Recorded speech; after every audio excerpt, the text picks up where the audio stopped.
somebody mentioned this quote, and it was so amazing that there's a balance in a chaos. And then I realized, if you're good at something, don't do it for somebody else. And I realized very early on that I want to do something, a business on my own. And then you kind of have to persevere, right? You kind of I'm gonna keep doing what I'm doing. Right. God, if I could say this and put it on my tombstone, I would. Be you. Be the real you, whoever you are.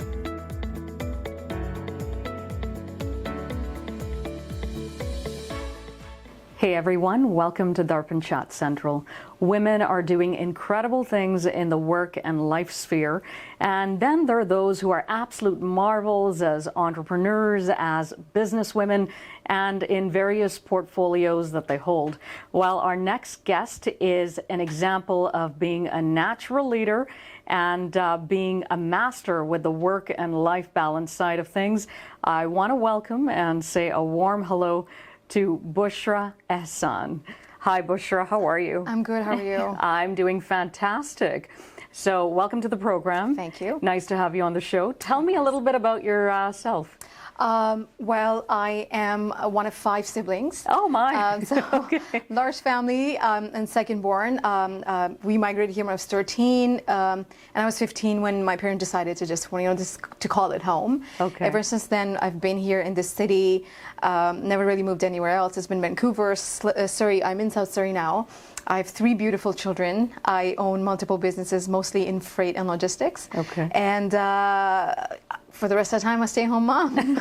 With that said, tell me what made you be an entrepreneur. Tell me a little bit about that journey. Well, when I was starting off in my career, obviously working whatever odd jobs, keeping the education. And I got married very young. I was 18 when I got married. Mm-hmm. And then I realized, if you're good at something, don't do it for somebody else. And I realized very early on that I want to do something, a business on my own. And it happened to be freight. I never thought that I'll get into this. That was just a fluke, or I was, at the right place at the right time. I don't know what you want to call it. Right. But it turned out, my bread and butter. And then I expanded into like multiple dimensions sort of thing.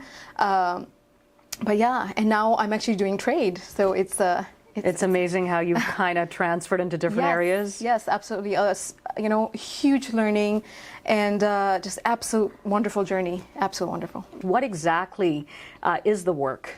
So I've named them one for after my kids. It's called Avant Transport. That's in the U.S. Okay. So that's a line haul. I do have multiple businesses here that do courier services, and then there's one for freight under SWB. And then I actually ventured onto religious tourism recently. So that's my new venture, and then also strategies. So we're actually now doing consultancies for new businesses, new immigrants, basically anybody who would like to come in and set up shop here in Canada, and just helping those out, helping students, helping anybody and everybody. Wow, that's amazing. Yes. You mentioned religious tourism. Yes. So is that why you've got the pins of Pakistan and Canada? Actually, you know what? Yes and no. I put it on because this is my new avatar. I am actually working for the consulate at the moment. Oh, okay. I am a trade and development sort of officer, as well as I am the president for the Trade Association for Western Canada and Pakistan. Okay. So this is what I do. It's my other cape that I wear. With that, how do you kind of do the work-life balance? What's the secret here? The secret, I am heavily involved with my time and expertise at the pilot stage, and I do step back as I feel like it's on a self-sustaining model. So I create systems instead of putting in hours. So that gives you a bit of time. I try to be home after 3. My kids are home. Right. Of course, there are days when I have meetings and stuff, because I do a lot of community work as well. So I haven't told you on that. So there's balance. Somebody mentioned this quote, and it was so amazing that there's a balance in a chaos. So I think in my chaos, I found a balance and sort of keeping it that way. So you're the personification of that. I think so. I would like, yeah, sure. Great. What are some of your hobbies? Not so much hobbies, but I love to travel. If I could travel. Lately we haven't traveled a lot due to COVID, as the world would know. And I love high fashion. I love poetry. Mm-hmm. Oh God, I can read Urdu poetry for whatever time hours at a time. Hours on end. And I believe I would, and coffee. Coffee. It's not my hobby, but I could travel for coffee. One of my dreams is to take retirement and travel city to city, town to town, and just, explore coffees. I tow my kids everywhere. I tell them, I keep them in the tow wherever I go. Even in business meetings, I'm like, okay, I'm going to New York. Let's go. Yeah. You guys supposed to, see the city, and then I'll do some meetings, and we'll have some, family time, and it's this is how you find your balance as well. Right. Were there any challenges that you faced in your career, especially being a woman and a woman of color? So challenges, barriers, anything that was a certain hurdle at some point? Not so much challenges. I feel like a lot of times it was easier for me being a woman because I was in an industry where you don't see a lot of women. And I was one of them. And I think I was given an easy entry almost.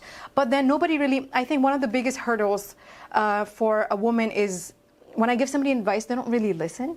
It happens to me a lot when I tell somebody, okay, you're buying this business or you're getting this is my input, and they'll be like, okay, is there a man in the room who could, say the same thing to me, and then I'll believe it.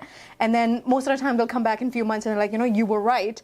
And it happens a lot that, Isn't that interesting? Yeah, like my advice doesn't hold as much weight as, a male counterpart coming from a male. Yeah, 100%. Who served a role model for you? Wow, that's a tough one. It's actually Pakistan's ex-Prime Minister, Imran Khan, if I was to look at a global scale. I learned my most important lesson from this man is that you only fail when you quit. And I live by that rule. What's a piece of advice that you would share with individuals who are landed immigrants and are wanting to settle in Canada? What's sort of your mantra for them in terms of, being here and making it and being successful? Start a business. If you're good at something, if you're not good at something, learn a skill. If you're good at something, sell that. Sell a service if possible, more than a commodity or going to retail. Buy a home as one of your first investments instead of buying a car. Spend less and spend 80% of what you earn. It doesn't matter what you earn. And you'll make it.